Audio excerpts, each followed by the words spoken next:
Thank you very much, Mr. President. Ladies and gentlemen, good evening. Assalamu alaikum. Lovely to see you all here tonight. We are having a very entertaining night, are we not, with some very interesting things being said from the other side of the house tonight. Let me begin by saying, as a Muslim, as a representative of Islam, I would consider myself an ambassador for Islam, a believer in Islam, a follower of Islam and its Prophet. So, in that capacity, let me begin by apologizing to Anne-Marie for the Bali bombings. I apologize for the role of my religion and me and my people, for the killing of Theo van Gogh, for 7/7. Yes, that was all of us. That was Islam, that was Muslims, that was the Quran. I mean, astonishing claims to make in the very first speech tonight, on a day like today, where the Conservative Prime Minister of the United Kingdom is having to come out and point out that these kind of views are anathema. And I believe you're trying to stand for the Labour Party to become an MP in Brighton.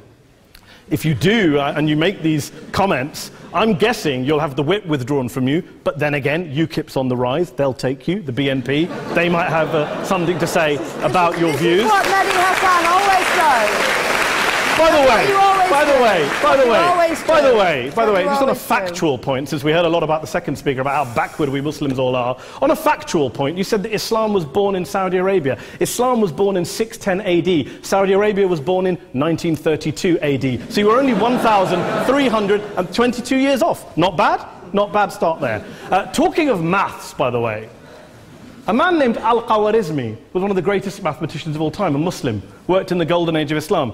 He's the guy who came up with not just algebra, but algorithms. Without algorithms, you wouldn't have laptops. Without laptops, Daniel Johnson tonight wouldn't have been able to print out his speech in which he came to berate us Muslims for holding back the advance and intellectual achievements of the West, which all happened without any contribution from anyone else other than the Judeo-Christian people of Europe. In fact, Daniel David Levering, the author of the Pulitzer Prize-winning historian and author of The Golden Crucible, points out that there would be no Renaissance, there would be no Reformation in Europe without the role played by Ibn Sina and Ibn Rushd and some of the great Muslim theologians, philosophers, scientists in bringing Greek texts to Europe.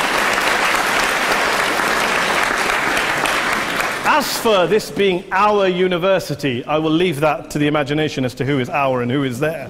I studied here too.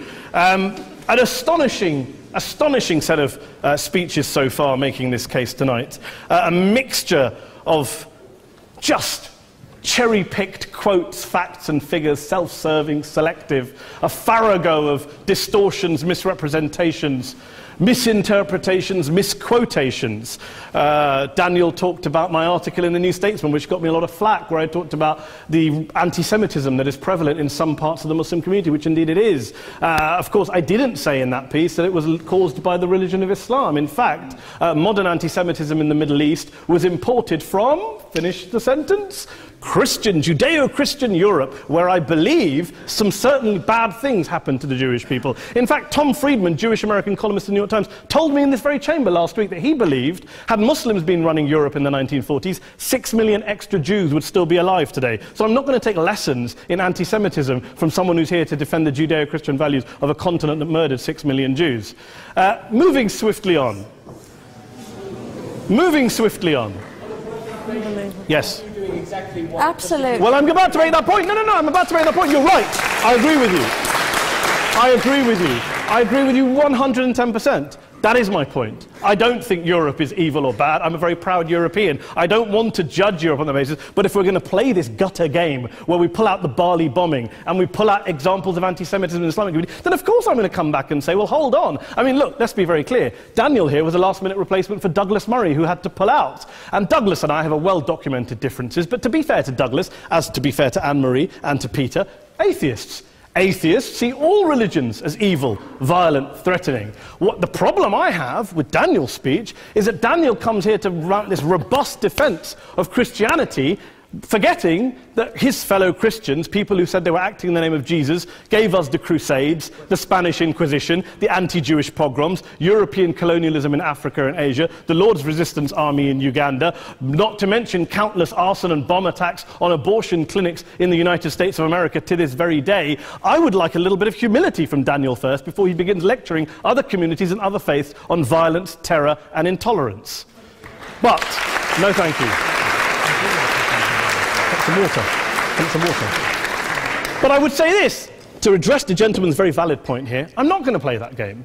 I don't actually believe that Christianity is a religion of violence and hate because of what the LRA does in Uganda or what Crusaders did to Jews and Muslims in Jerusalem when they took back the city in the 12th or 13th or whatever century it was.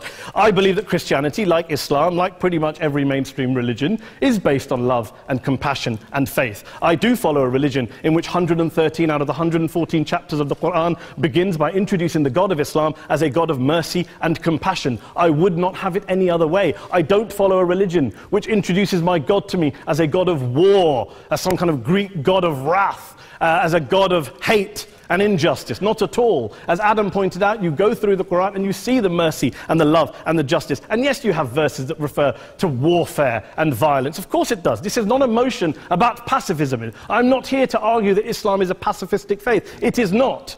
Islam allows military action, violence in certain limited contexts. And yes, a minority of Muslims do take it out of that context. But is it religious? We talked about Woolwich. Daniel and Anne-Marie have suggested that it's definitely religion that's behind all of this. Well, actually, what I find so amusing tonight is we're having a debate about Islam. And the opposition tonight have come forward.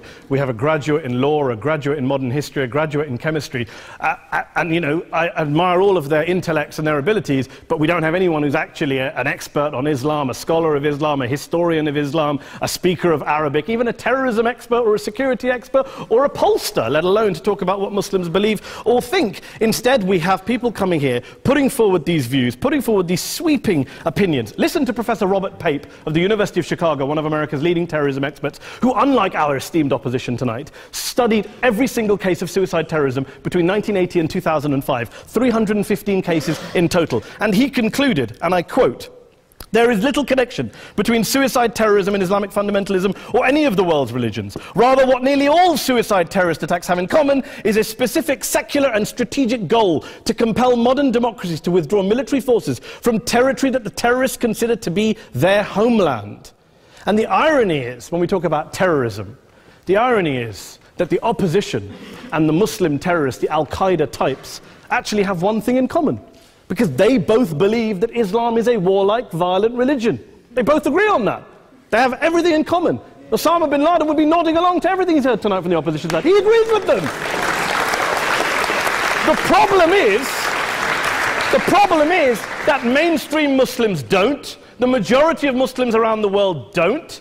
In fact, a gentleman here started quoting all sorts of polls. Gallup carried out the biggest poll of Muslims around the world, of 50,000 Muslims in 35 countries. 93% of Muslims rejected 9/11 and suicide attacks. And of the 7% who didn't, they all, when polled and focus grouped, cited political reasons for their support for violence, not religious reasons. And as for Islamic scholars and what they say, well, Daniel talks about our University of Oxford. We'll go down to Oxford Centre for Islamic Studies, get hold of a man named Sheikh Afifi al-Akiti, who is a massively well-credentialed and well-respected Islamic scholar, who has studied across the world, who in the days after 7/7 published a fatwa denouncing terrorism in the name of Islam, calling for the protection of all non-combatants at all times, and describing suicide bombings as an innovation with no basis in Islamic law. Go and listen to Sheikh Tahir al-Qadri, one of Pakistan's most famous Islamic scholars, who published a 600-page fatwa condemning the killing of all innocents and all suicide bombings unconditionally without any ifs or buts. There's nothing new here. This is mainstream Islam, mainstream scholarship, which has said this for years. You don't go out and kill people willy-nilly in the high street or anywhere else, on a bus or a mall, based on verses of the Quran that you cherry-pick without any context, any understanding, any interpretation, or any commentary. Point of information. Please. Well, it doesn't happen, apparently. I didn't say it doesn't happen at all. I never said it didn't happen. I don't blame Islam. Yes, it's a very good point. And a lot of us are campaigning against that. And we're campaigning against it in the name of Islam. We're campaigning against it in the name of various interpretations of Islam. Anne-Marie comes and scares us with her talk of Sharia law. I would like to see the book of Sharia law. It doesn't exist. People argue over what Sharia law is. And you empower the extremists by saying there is only one version. You empower them all. I don't believe you took any interruptions, Anne-Marie, so I think you should stay there for a moment. Several countries. Here's what we're dealing with.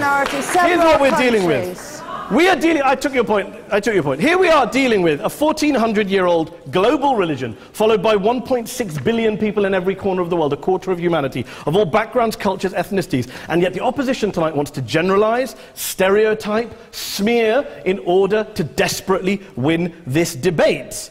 And here's my question, if we're going to generalize and smear. If, okay, people say yesterday's bombers, and we've got to be careful, there's a trial going on, were yesterday's attackers, motivated by Islam? Big debate. I don't believe they were. Let's say they were. Let's say Faisal Shahzad, the Times Square bomber, was motivated by Islam. Let's assume, for sake of argument, that Richard Reeves, the shoe bomber, was motivated by Islam. If Islam is responsible for these killings, if Islam is what is motivating these people, and Islam is therefore not a religion of peace, a religion of war, then ask yourself this question: why aren't the rest of us doing it? Why is it such a tiny minority of Muslims are interpreting their religion in the way that the opposition claim they are? Let's assume there are 16,000 suicide bombers in the world. There aren't. Let's assume there are for the sake of argument.